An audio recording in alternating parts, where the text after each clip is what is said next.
Hey guys, so I'm back doing these reviews for you, for the people who haven't didn't watch my last video.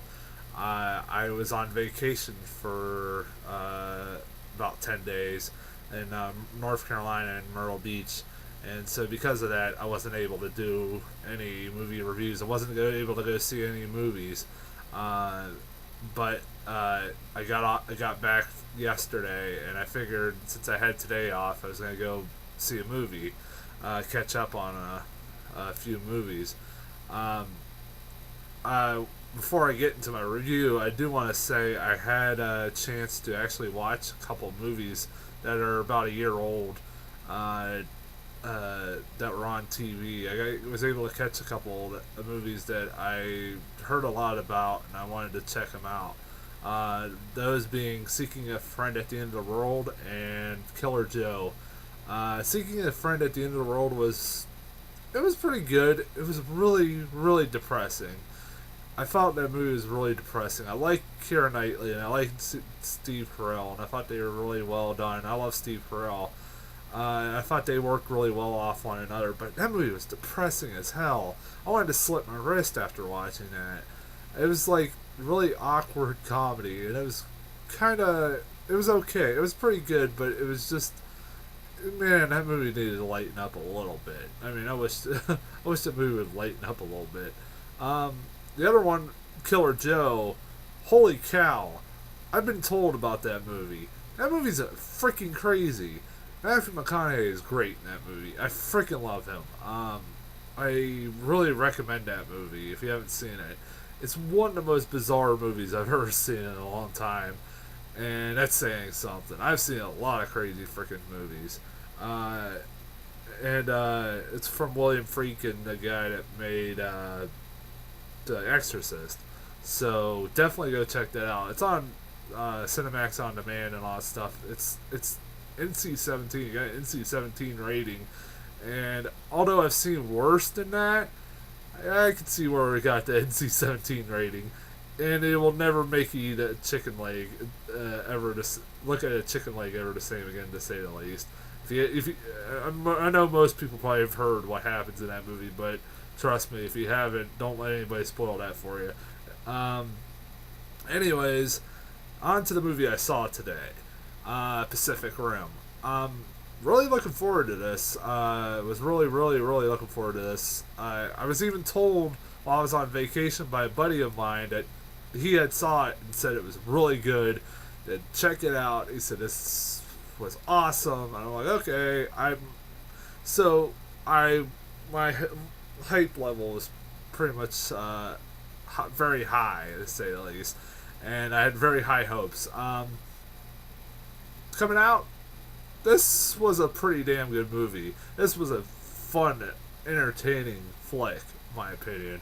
Uh, I particularly loved the fact that this movie reminded me of, like, if you take like Godzilla meets Mighty Morphin Power Rangers, uh, you mix those two. This is what you get. This is a lot of entertaining. This is a really entertaining movie. I like the actors in it. The lead actor I've never seen in the movie, but I thought he was pretty good. I thought Idris Elba's great. Charlie Day is great. I particularly like Ron Perlman um, as like this like black market dealer that sells like the monster organs. Basically, I loved his role in this movie. Although I thought one of my only complaints was like that I wish there was more of him. I love Ron Perlman. I thought the actors were great. Like I said, even I liked Idris Elba too, especially. I thought he was very good, and he has a very uh, good presence about him. I liked him in this movie. I like Charlie Day. I thought he was a good comedic relief for this movie. He wasn't very annoying. Um, his voice. At first, I was kind of worried when they first introduced him, but I grew to like him more and more. And that was one of the things. Even though this movie has is not very heavy on the character, doesn't have great characters, to say the least. They're still very likable characters, if that makes any sense. These characters are kind of cliche characters, characters you've seen a million times before, but they're still pretty fun characters. And you know what? Honestly, I gave a shit what was happening to pretty much every one of them.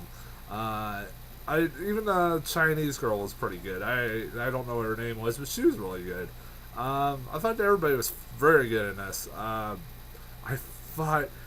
Now, I know one complaint about this movie is going to probably be is that there was not enough of the fighting scenes, because like for a lot of the movie, it's a lot of character development for a while, but when it finally gets to the robots versus the monsters in this movie, holy crap, does it get good. I mean, those scenes are awesome. I thought they were really well done. Some of them were pretty intense. I really enjoyed them. They were really a lot of fun. And Guillermo del Toro definitely delivered on those fight scenes, as you were pretty much being promised from the beginning that this was a movie about monsters versus robots, and they deliver. And that's where it really matters the most, that it delivers in those scenes. I thought they were really well done. They're really good. The 3D was actually really good, pretty good. I thought the 3D in a lot of scenes was really good. The opening sequence had some really good 3D effects in it, and stuff like that. Towards the end, it had some nice 3D effects in it. I thought, yeah. Also, this movie, give it points for being a little something I've never seen before, in some ways. Particularly the scene doing well. Let me put it this way: it does things I've never seen done before. Particularly a scene where a monster, after it dies, gives birth to a baby monster, and the baby monster basically goes right for the vagina. Comes right out of the vagina. I'm not joking here. And it comes out with umbilical cord and all. And it basically chokes itself on its umbilical cord, and so it dies. That is the weirdest fucking thing. I was like, did I just really see that? It's like, that is really bizarre, but that is pretty funny. I was like, I mean, I'm not saying baby deaths by umbilical cord's funny, but that was just pretty funny to see put on film with a monster. Literally, you see a vagina, like it opens up and the baby pops out. I'm not joking. It's really weird. It's kind of weird, but it's kind of memorable. And I kind of enjoyed that. Like, that was one of the things that I remember the most from that movie. It's probably one of the things I will always remember. There are problems with the movie. There are some, like I said earlier, the problem with is that all these characters are a lot really cliche characters that you see in 100 movies like this, and there's dialogue that's cliche. There's all kinds of cliches in here, and it's nothing new. And some of it is pretty predictable, except the baby part. That was the only part where I could actually say that was unpredictable. But a lot of this movie is pretty predictable. But it doesn't hurt the movie. And also, there are parts of this movie where logic is not used very well, to say the least. One part in particular was the fact that the movie begins where, basically, the story is that these monsters come up from the under the ocean, and in order to fight these monsters, the humans build these robots to control and fight back against the monsters.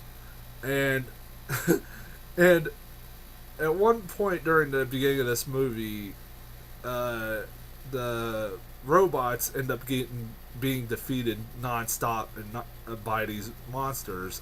And because of that, the government decides they want to shut down the robot. I can't remember the name off of the top of my head. What the hell the robots' names were.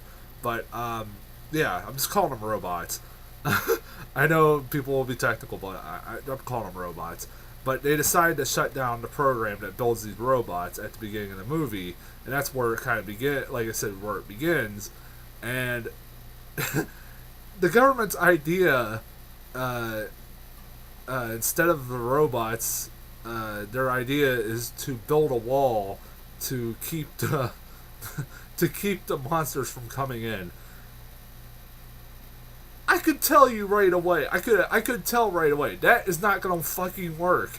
If they can just easily destroy robots, these freaking robots, big metallic things, I'm sure they can destroy a wall. And guess what happens? They figure out very quickly, these walls aren't working. It's like, duh. I'm like sitting there going, duh. That's fucking stupid. They're really. I mean, there's just some dumb logical moments in this movie. I don't want to spoil them all because I don't. But that's one in particular. Like, really, are we that stupid? The government that stupid? If we're kind of going, let's just build a wall, and that'll keep the monsters from coming in. Yeah, that didn't. I think that's really stupid. I like the fact I was worried halfway through the movie that this would become a movie, eco-friendly movie, because it's kind of hinted at that the only reason these monsters are able to survive, well, basically they do say it out loud, they basically spell out and say it, but they say the only reason these monsters are able to survive our air is because it's so polluted. Yeah, I was like, oh great, is this gonna be like an eco, like it have some kind of message about the saving our planet and all that stuff like that, and unfortunately, it doesn't. It basically says, barely mentions that, and then never references it again. It doesn't try to like ham fist you the its eco-friendly message, so that's good. I like that. I was, like I said, I was kind of worried. Even though it has cliche characters and all that stuff, like I said, this movie I thought was a lot of fun, and that was all that mattered to me. I walked out of this going, that was 2 hours I was happy to sit through. 2 hour movie I was happy to sit through. I wasn't bored at all. I was entertained nonstop, and I highly recommend this movie. I thought this movie was fantastic. I really, really like this movie. It's probably one of my favorite movies of the year, one of my favorite movies of the summer, definitely. What else I gotta talk about? I don't think I have anything else to really talk about. I really don't think. I'm thinking I'm forgetting something. I don't have notes, so that's why. And I'm trying to keep these videos shorter because I got a comment on one of my videos saying, it was my longer video, VHS 2 review, where I said, somebody said, I like your reviews, but you probably cut these videos like 12 minutes shorter. I kind of agree. I've kind of gotten a little crazy with these reviews because, because basically, like when I posted these on Facebook, I only had a limit of 20 minutes, so that gave me a time limit. And now on YouTube, I really don't have a time limit, so that's what's kind of nothing's stopping me now from doing like long ass videos. And I understand nobody wants to sit through these long ass videos, so I'm gonna cut this short now. By the way, I got a couple good trailers, a couple weird trailers. I got the Ender's Game. I don't know the book, but it kind of looked good. That kind of looked like it'd be a pretty good flick. It got a lot of good actors in it. Ender's Game, that looks pretty good.